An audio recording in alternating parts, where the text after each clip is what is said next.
Okay, let's get started with reviewing how to draw in Adobe Illustrator. Let me just reset my color here. I should have just clicked right there. Yeah. So in this case, I want to start by practicing drawing and looking how to draw inside of Adobe Illustrator. The first thing I'm going to do is, again, I'm going to do the flower. The flower is something that we tend to do when we first start drawing in Illustrator. And I know most of you did it in the first class, the Illustrator 1 class, but I'm just kind of reviewing, and you should practice and see how much you remember from using Illustrator if you have not used it in a while. The first thing I'm going to do is I'm going to start by making a petal with for a flower using my ellipse tool. So if you look over here in the toolbar, since I remember, again, you can see it as a single one or a double one, single one or a double toolbar. I use a double toolbar just because my window is a little smaller than yours might be. If I use the ellipse tool right here, I can draw an ellipse. I'm just clicking and holding the mouse down. Remember, it draws from the upper left corner, or you can draw it to the upper left, back and forth like that. Straighten my window out of here a little bit. Once you're done using a tool like the ellipse tool, I tend to always go back to using the black selection tool so that I'm able to, after I draw my oval, I will then color it to, if you remember, objects inside of Illustrator have two characteristics to them. They have a fill with a color on the inside, and a stroke is the line that goes around the outside. To change the color of the fill is the top color over here in the toolbar, and the stroke is the black line at the bottom here. It could be any color you want. If I wanted to give it a color, I could open up my color option here. Again, there's a color guide right here, and there's the color palette right here in the toolbar when you first open Illustrator. If you have it a default setting like I do, they're up here at the very top. If you don't see any of these toolbars or any of these options, you can always find things underneath the window option in the pull down menu. So if I click on window, I could go down to color right there. If I go window color, it'll pop up. In this case, let's make a pink color. So as I drag my cursor over top of the bar here, you'll see the different options for using the change the color. I'm going to give it a nice little pinkish, purplish. There we go. Now I want to change the shape of my object. To change the shape of my object, I can use the pen tool. Okay, over here in the as I still have it selected. Make sure you have it selected using the black selection tool. Select it. And then over here in the toolbar under the pen tool, if I click and hold the mouse down over top of the pen tool, you notice there's the convert anchor point right here. By using the convert anchor point, I can change the characteristics of the bottom anchor point here from a round one to a kind of a pointy one, like the petal of a leaf might be pointy like that instead of round on the side towards the middle of the flower. So by changing and altering, you can do that by using the convert anchor point. Okay, you convert it from an anchor point to a corner point, and a corner point back to an anchor point. We'll learn about all those points when we start drawing with the pen tool. Again, I'm going to use the black selection tool here. I'm going to select my point, and now we're going to duplicate this around in a circle. To duplicate it around in a circle, we're going to use the oval tool. The oval tool is this one in the toolbar. It's a rotate tool, not oval tool. It's a rotate tool. Sorry. It's 1, 2, 3, 4, 5, 6, 7 down on the left side here. Once I choose the rotate tool, make sure your object was selected before you choose the rotate tool. Once the rotate tool is selected, I can take the center of the rotate tool. There should be a little blue, it's like a little blue crosshair in the middle of the object. I'm going to take it and move it all the way down to the very bottom anchor point here. All the way down here to the bottom anchor point. As soon as I'm done dragging the center blue crosshair for the anchor, I'm going to hold down the Alt key. The Alt key will give me a duplicate option. You can see my arrow changed from a solid black arrow to a black arrow with a white arrow next to it. That means it's ready to duplicate. And I'm going to click and hold the left mouse down and drag to the right.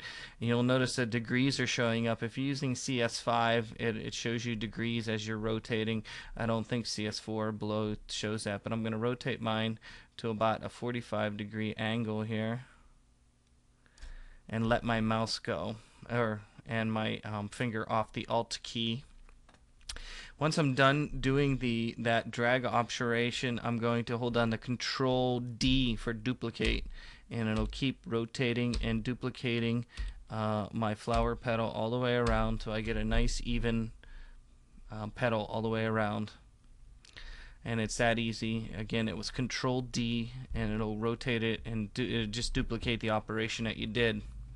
Then the last thing I want to do for my flower is add a little bit in the center here. I'm going to use the oval tool again, and this time to draw from the center of the oval tool out, I'm going to put my cursor right over top of the center of my flower here, and I'm going to hold down the Alt key, and I'm going to click and drag, and then hold down the Shift key also. That'll make a perfect circle, so I can have a perfect round center. Again, using the oval tool, I'm going to click in the center between all my petals. The Alt key will make sure that it draws in the center out, and the Shift key make sure that it's a perfect circle. And then I'm going to change the color of that to a yellow color. And then the last thing for my flower is I will use the brush tool to paint a stem for my flower. To use the brush tool, there's a paintbrush tool right here.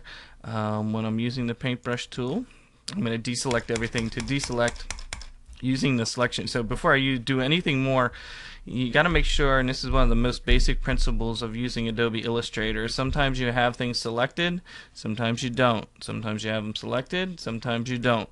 So before you start doing things, sometimes you want to usually have everything deselected just by clicking anywhere in the outside of an object. Because if you have something selected and say, okay, I want to make a green stem using the brush tool, you come over here to choose green, oh, it changes the inside green.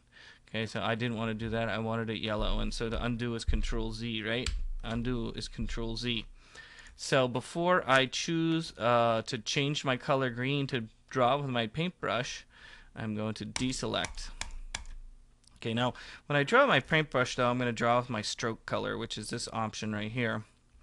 So if I click on my paintbrush here and I choose a color for my stroke, another way to choose a color would be up here in the toolbar, not necessarily over here, but you can choose a color up here.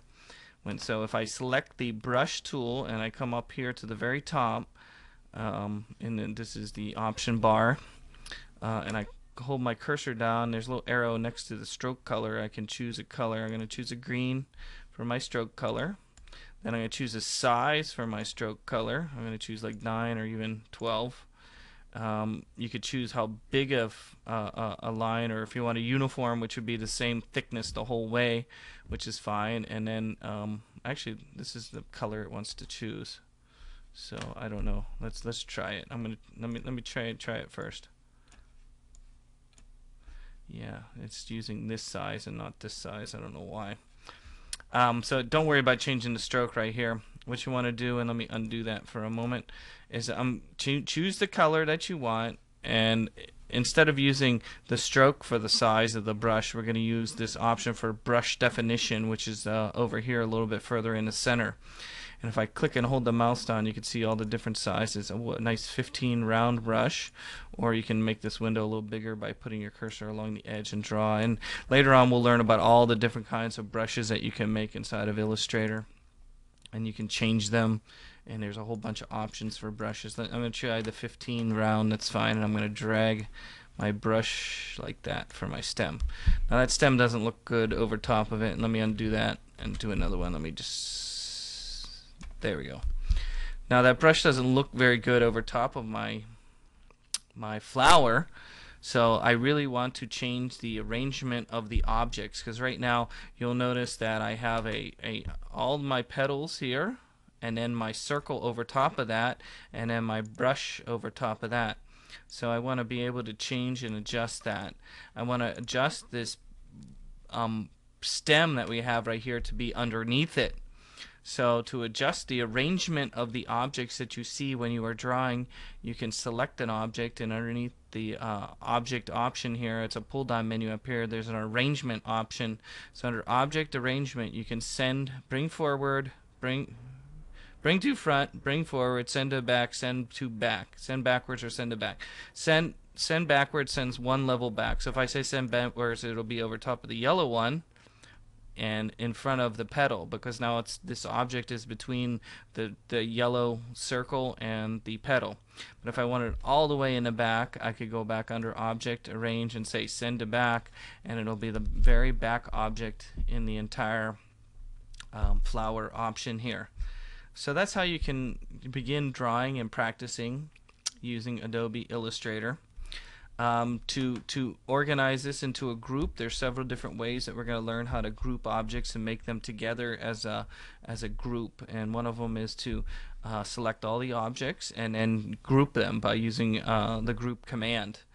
That way when you select it, because right now each object is kind of an individual, and if I click on one object and move it, it moves one object at a time. If I want to put these together in a group, I can select all the objects by using the Control A key on the keyboard that selects all.